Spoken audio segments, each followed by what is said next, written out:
Type 1টা আছে কি যে যে ব্যাটারি সার্কিটের মধ্যে আইডি লাইনটা যোগ করা আছে ব্যাটারির মধ্যে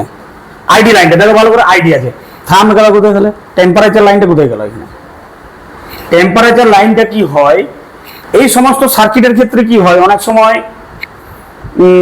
টেম্পারেচার যে থার্মাল লাইনটা সাববোর্ডে দেয় বা বিটুবি পাতাতে থাকে বা সাববোর্ডে দেয় সাববোর্ডে লাইনটা দেয় বা কিছু ক্ষেত্রে মাদারবোর্ডও থাকে তাহলে জেনে রাখতে হবে যে যখনই আমার আইডি লাইন এইখানে আছে থার্মাল লাইন তো অবশ্যই আছে সেই থার্মাল লাইনটা হয় সাববোর্ডে আছে না হলে বিটুবি বোর্ডে আছে বিটুবি পাতাতে আছে আর না হলে মাদারবোর্ডে আছে এটা কিন্তু দেখতে হবে এবারে কি হয়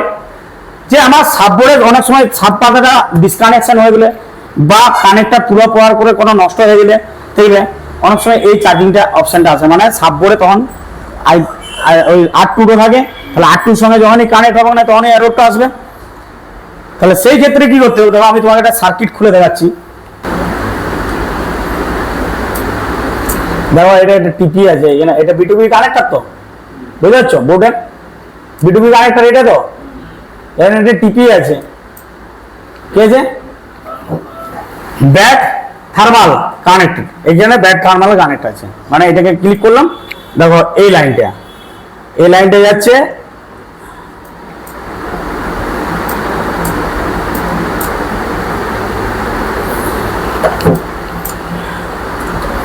এটা ক্যাপাসিটর এটা গ্রাউন্ড করার জন্য আলাদা হয়েছে এটা কোনো এখানে ভূমিকা তোলা নাই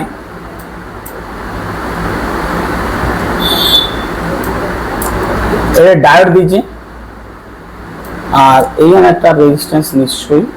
থাকবে কোথাও না কোথাও এইটা রেজিস্ট্যান্স রেজিস্ট্যান্স আছে ঠিক আছে এটা দিয়ে এবার একটা ক্লিক করলাম ক্লিক করার পরে এটা এলো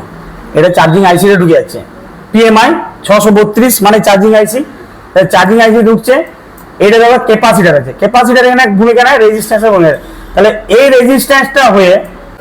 রেজিস্ট্যান্সটা হয়ে পর যাচ্ছে কোথায় এগুলো ক্যাপাসিটর আছে ডায়োড বা ক্যাপাসিটর আছে কারো ক্ষেত্রে এলসি থাকতে পারে এর কোনো ভূমিকা নাই এই ভোল্টেজটা যাচ্ছে কোথায় একেবারেই দেখো ব্যাটারি কানেক্টরে কিন্তু যায়নি ব্যাটারি কানেক্টরে কিন্তু একটাই পয়েন্ট আছে না ব্যাটারি কানেক্টরে একটাই পয়েন্ট আছে যেটা ক্লিক করলে ভিতরে একটাই লাইন ঠিক আছে তাহলে এটার ক্ষেত্রে যেটা আসছে সেটা হচ্ছে ওই রেজিস্টারে এইখানে তাহলে ওই রেজিস্টারটা কি হলো R1 বুঝতে পারা গেল ওটা কিন্তু R1 হয়ে গেল আর কি হচ্ছে এইখান থেকে যে রেজিস্টারটা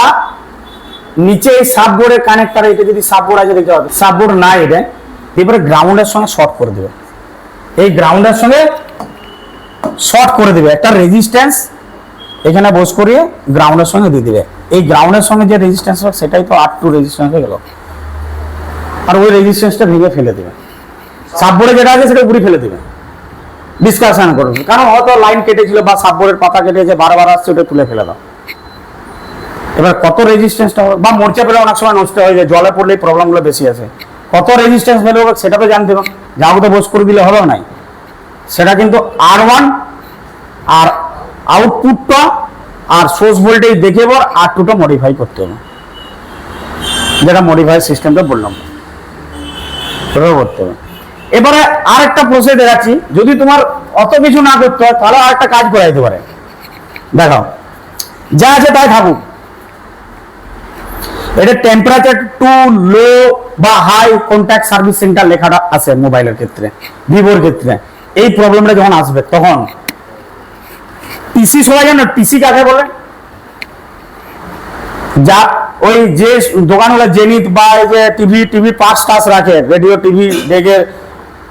পার্টস রাখে সেখানে একটা নব থাকে এই যে নবটা এই যে টিসি বলা হয় এটাকে এই যে টিসি বলা হয় এই যে ভিতরে যে নবটা ঘুরছে না এই যে টিসি বলে সবাই জানো অনেকেই জানো যারা আগে কাজ করতে এইরকম একটা 100K টিসি দোকান থেকে নিয়ে রাখবে টিসি সেই টিসিটা কি করবে টিসিটা এইভাবে কানেক্ট থাকে তো আর এটা গোল থাকে এইখান থেকে একটা নব থাকে নবটা ঘোরায় এরকম একটা নব থাকে তাই না এরকম দুটো কানেকশন থাকে টিসি। তাহলে টিসিটা যখন 100 কে হয় কি হয়, এই পয়েন্ট থেকে এই পয়েন্ট হচ্ছে 100 কে, মানে এইখান থেকে এইখানে যদি মিটারটা আমার লাগায় না, যে টিসিটা একদিকে ঘুরালে 0 ওহমস আর একদিকে পুরো ঘুরালে 100 কে, যত ওহমসের যত টিসির তত রেজিস্ট্যান্স হবে। তাহলে কি করব, এই একটা পয়েন্ট এইটা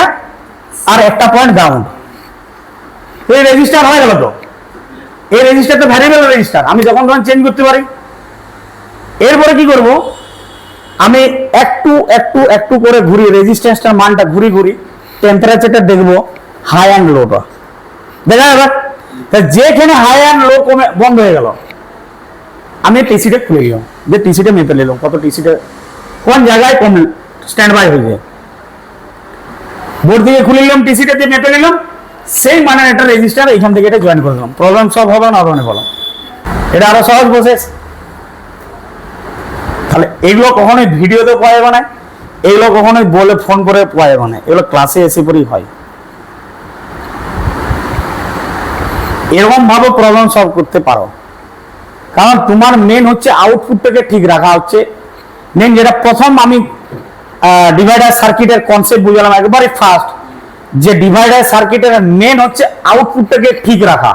এই আউটপুট ভোল্টেজটাকে ঠিক যখন রাখা হবে,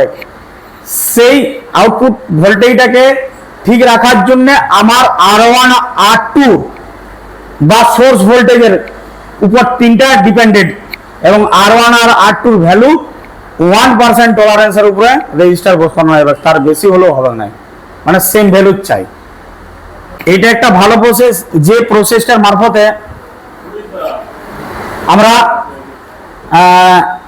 এই ডিভাইডার সার্কিটের R2 ভ্যালু বা R1 এর ভ্যালুকে আমরা ক্যালকুলেট করতে পারি টিসির মারফতে এবং প্রবলেম সলভ করতে পারি। তাহলে এইখানে যেটা আমি দেখালাম যে টাইপ 1 ব্যাটারি কানেক্টরের ডায়াগ্রামটা যেটা আমরা দেখাতে চলেছি, অ্যাজ এ টাইপ 1টা হচ্ছে কি, যে আইডি লাইন ব্যাটারির সঙ্গে কানেক্টেড থাকবে, যেটাতে আইডি লাইন ফল্ট হলে কি এরর আসবে, চার্জিং এরর আসবে। আর থার্মাল লাইন প্রবলেম থাকলে কি এসের এরর আসবে, টেম্পারেচার টু হাই এবং টেম্পারেচার টু